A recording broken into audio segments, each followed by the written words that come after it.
Olá a todos, me chamo Eunice Fidelis, sou graduanda de Engenharia Ambiental e Sanitária pela Universidade do Sul de Santa Catarina. Estou aqui na disciplina de Análise Instrumental com a professora Raquel. Irei apresentar um artigo sobre cromatografia e espectrometria. Então, o artigo escolhido foi de Fernando Lanças, a qual se intitula A cromatografia líquida moderna e a espectrometria de massas finalmente compatíveis? A escolha do analisador de massas. Então, aqui, começando a falar o que é cromatografia e espectrometria, a cromatografia líquida de alta eficiência é uma das principais técnicas utilizadas na análise de compostos não voláteis ou termicamente instáveis. A espectrometria de massa é a técnica que melhor fornece as informações estruturais necessárias. O acoplamento entre essas duas técnicas dá origem a uma ferramenta versátil e de grande potencial na análise quantitativa e qualitativa, ou seja, então é a cromatografia líquida acoplada à espectrometria de massa. Então, esse artigo vai falar sobre esse tema de forma crítica e detalhada na escolha de analisar massas para a cromatografia líquida acoplada à espectrometria de massa. Então, aqui são discutidos os vários aspectos práticos envolvidos na escolha do analisador de íons mais adequado para a cromatografia líquida acoplada à espectrometria de massa a partir das necessidades requeridas. Então, pelo tipo de experimento que vai ser realizado ou pelos resultados que se espera. Então, aqui na figura ao lado, a gente tem de forma esquemática os principais componentes de um espectrômetro de massa típico. A amostra a ser analisada, ela é introduzida no espectrômetro de massa, através, então, ali do inlet, que é um dispositivo para a introdução da amostra no espectrômetro. Então, ela é direcionada para a fonte de ionização, como está ali logo em seguida. Nos estágios iniciais do desenvolvimento da técnica, a amostra vai ser introduzida pela vaporização direta dela, com o desenvolvimento das técnicas cromatográficas. Então, tornou-se bastante comum o uso cromatográfico como fonte de introdução da amostra de espectrometria de massas. Então, nesse último caso, os picos cromatográficos gerados pela separação dos componentes da amostra são individualmente introduzidos na fonte de ionização do espectrômetro de massa.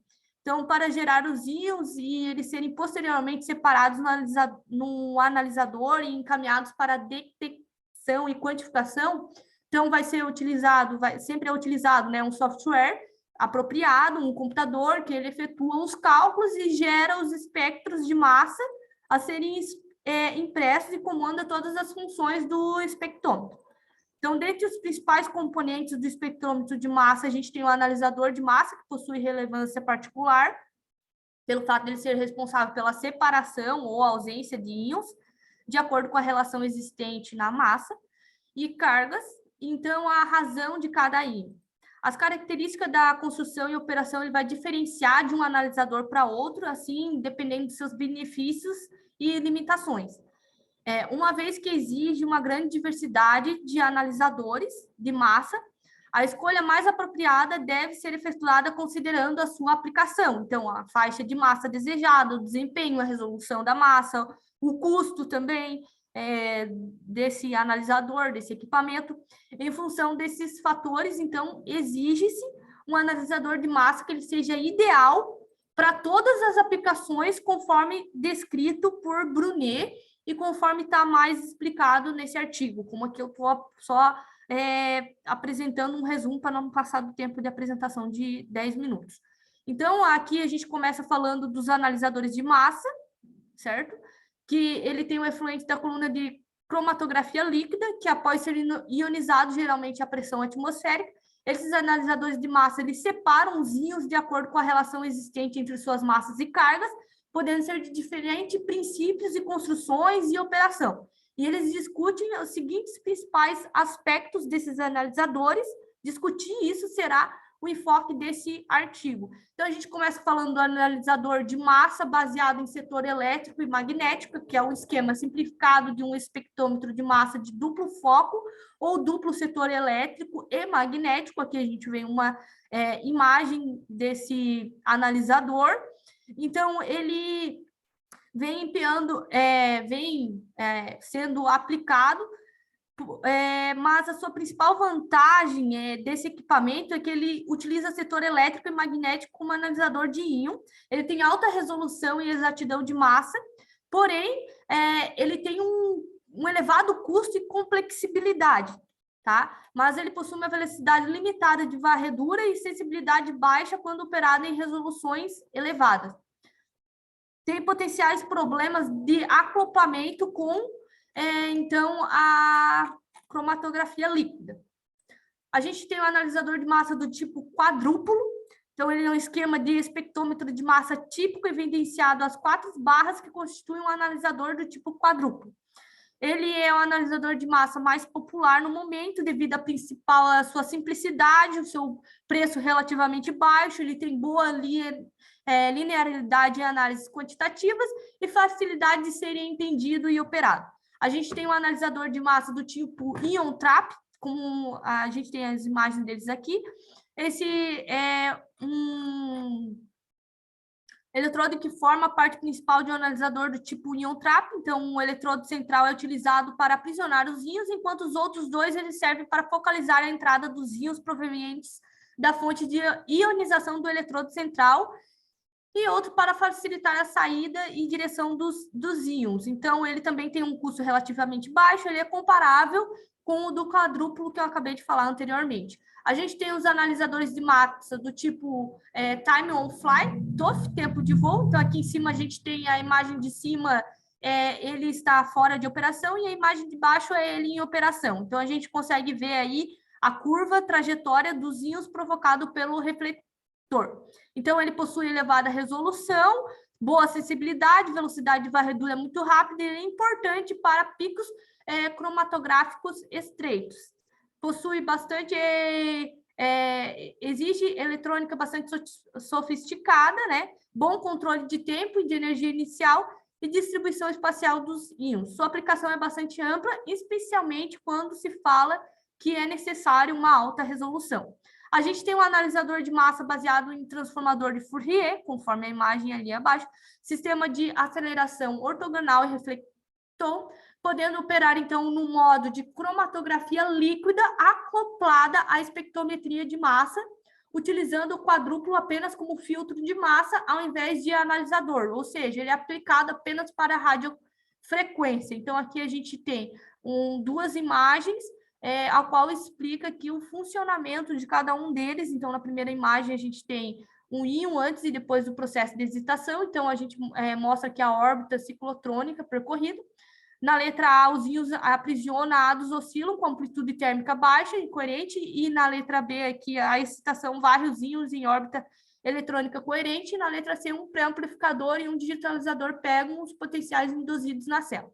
Já na outra imagem, a gente tem a ilustração da detecção e geração do sinal via aprisionamento dos íons e, posteriormente, para tratamento do sinal através do transformador de Fourier para gerar o espectro de massa. A gente tem a resolução em espectrometria de massa. Então, essa resolução é dada pelas fórmulas abaixo. Eu não vou explicar elas, porque senão vai passar o tempo de apresentação, mas essa resolução cromatográfica ela é dada pela relação da diferença dos tempos de retenção das duas espécies e a largura da base delas. Assim, quanto maior a distância entre os picos, menor vai ser a largura da base deles, e maior será a resolução e a melhor será a separação entre as espécies. E aqui do lado a gente tem uma imagem que mostra que a medida da largura de um íon em espectrometria de massa é efetuada 5 e 10% de sua altura. Ou seja, então, a gente pode dizer que a resolução a 10% ela vale, por exemplo, a 10.000 se o pico de massa for 10.000, tá? Então, é uma sobreposição aí. Então, afirma-se que a resolução ela será igual à medida que vale em 10% de um pico de massa M, para ser separado um pico de massa M mais 1, por exemplo. Está mais explicado melhor no artigo. Uma forma equivalente, muitas das vezes mais simples para determinar a resolução, é efetuar, então, a medida apenas em um pico, podendo ser a medida efetuada em 5, 10 ou 50% da sua altura, como a gente pode ver na figura aqui abaixo. Então, ele determina a resolução apenas em um pico.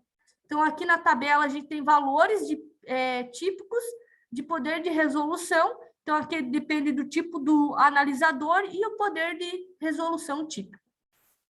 Então, a gente conclui falando que nesse artigo, segundo a série, a respeito do acoplamento entre cromatografia líquida e espectrometria de massa, o foco foi o analisador de massas, que ele é responsável pela resolução de massas do sistema. Então, quando o objetivo de análise da cromatografia, do espectrometria de massa, então é a identificação de espécie eluída do sistema. Então, esses últimos, ele deve apresentar uma acurácia menor e uma possível medida de massas, tá? Idealmente, erros ao redor aí de 2 BPM ou menos são desejáveis na atualidade do equipamento. Então, ainda tem bastante debate em andamento na área de segurança alimentar, por exemplo, na análise de resíduos e de contaminantes em alimentos de origem animal e vegetal, especialmente na comunidade europeia. Então, se sugere que para o futuro tenha a adoção de espectrometria de massa de alta resolução com um padrão para a geração de dados por laboratórios credenciados, recomendados por esta área. Agradeço aí a atenção de todos e até a próxima.